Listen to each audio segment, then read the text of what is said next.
IKN alias Balia, warga Gampong Maunasah Reudeup, Lok Sukon, ditangkap Satreskrim Polres Aceh Utara di Karangbaru, Aceh Tamiang. Ia ditangkap setelah menipu teman sekolahnya dengan mengaku sebagai anggota polisi dan menjanjikan bisa meloloskan korban menjadi pegawai negeri sipil. Korban sempat menyerahkan uang 30 juta rupiah dan sebuah mobil Honda Jazz untuk menutupi kekurangan dana. Namun, janji itu tak pernah ditepati. Dari hasil penyelidikan, Balia telah melakukan penipuan sejak 2019 dengan berbagai modus, termasuk mengaku sebagai anggota BNN dan menawarkan jual beli motor, ternak, hingga pekerjaan. Kini ia ditahan di Polres Aceh Utara untuk penyidikan lebih lanjut.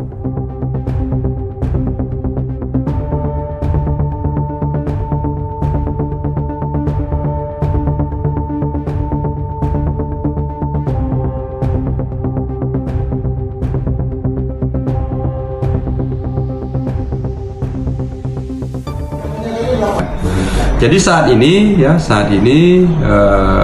kita sudah lakukan penahanan terhadap pelaku. Kemudian pelaku ini juga kita lakukan atau kita ungkap kasusnya agar dia tertangkap dengan susah payah. Ya, kita butuh waktu yang sangat lama dalam kita melakukan penyelidikan keberadaan pelaku. Akhirnya kita lakukan penangkapan itu di sebuah tempat di Tamiang yang masuk ke dalam, ya,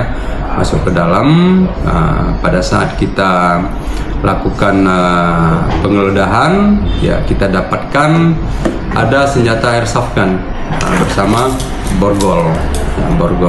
Jadi borgol ini juga ada pada diri pelaku pada saat kita tanyakan. Untuk apa?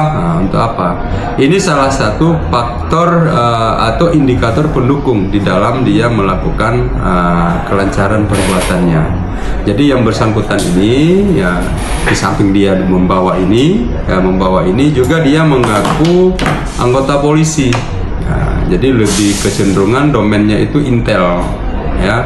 Kemudian juga mengaku anggota BNN, ya, BNN. Nah, ketika kita mendalami, ya, kasus itu memang oleh tersangka I mengakui semua perbuatannya. Kemudian suatu waktu kita lakukan mediasi, namun tidak ada titik temu antara puluhan korban dengan pelaku. Jadi untuk saat ini konstruksi perkaranya itu kita juga melakukan proses atau konstruksi perkaranya itu 374, 372, 374 KUHP dan Undang-Undang Darurat 12/1951. Ancaman hukumannya lebih kurang 10 tahun penjara.